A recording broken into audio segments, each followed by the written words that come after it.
Panhead's actually an old motorbike engine, so we're from the Hutt Valley, we're all bogans out here, so yeah, might make a reference to what we do out in the Hutt.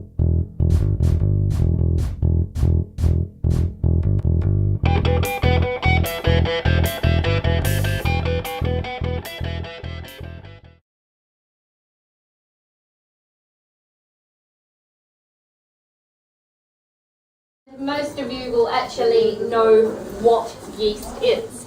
So it's a fungus, pretty much like a mushroom. There are hundreds, possibly thousands of different strains of yeast that are out there. I don't think that science has even begun to discover or name them all. And they truly are everywhere. They're in dirt, they're in plants, they're in and on animals and people as well. So Andrew's got his Yeasty Boys t-shirt on, and I think we're sitting in a room filled with yeasty people. And there is a bit of a story to tell about. It's perfectly natural. Doesn't that make you feel good and like you want to snuggle up to your neighbour? So there is a story about that. I mean, beers have been brewed with yeast that have come off people. So John Mayer from Rogue has brewed a beer with the yeast that has been found in his beard. So these sort of airborne yeasts are wild yeasts, and wild yeasts are actually really important to the history of beer and brewing. And there are also cultivated yeasts as well. Common yeast, baker's yeast you'll know about, and brewer's yeast. They basically come from a strain called Saccharomyces cerevisiae.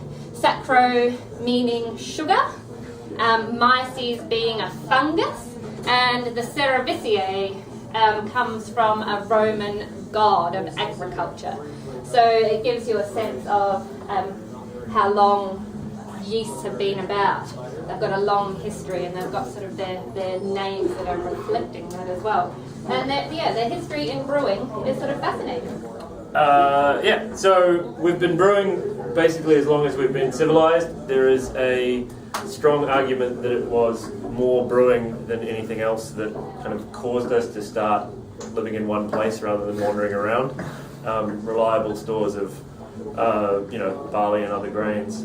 There's a bit of back and forth among the historians of this kind of stuff, whether we were farming for bread and everything or whether we were farming for beer. Consistency is an important thing for almost all brewers, so working to really pick the one yeast strain that makes the beer the way you like it for whichever beer it is, and guarantee a supply of that, because when you're brewing with wild yeasts and with much more vague practices, obviously you're going to get quite a mixture of things going on. So from Pasteur on, it's a science.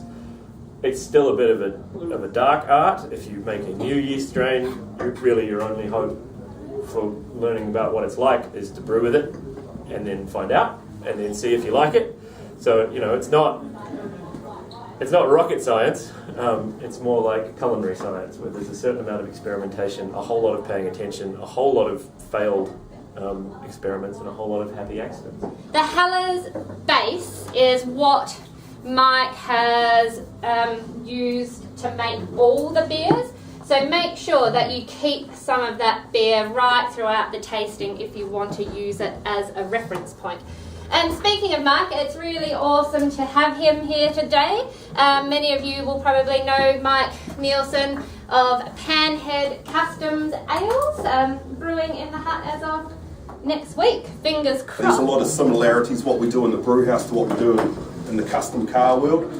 So that's where the sort of crossover becomes. We're just installing the brew house at the moment. We should be up and running by Thursday. We've got the inspections booked from the councils on Wednesday, Thursday. So provided they go to plan, we'll be making beer on Friday, Saturday and Sunday. So we're hoping the first beer will be a Pilsner, then we're doing a light pale ale, an XPA, extra pale ale, so big in hops and quite tropical aromas to our stout, which is an oatmeal stout at about 5.5%, which is going to be quite viscous and lush and lots of coffee and chocolate notes to the beer. with an underlying hint of caramel. And then we're going to do a pale ale, a standard, 5.5% pale ale, and then we're going to move into some seasonal beers. So the seasonal beers will be, once we're up and running for a month, we're going to order a whole bunch of barrels from various institutes around, from bourbon to wine to all types of different spirits to virgin, and then we're going to basically experiment over the next 2 years. So all our beers should be in bars and restaurants, hopefully in the next 6-8 weeks, and then we should be hitting the supermarkets in probably about 8 weeks, 12 weeks when the bottling plant arrives. So yeah, look out for it. Cool, and enjoy.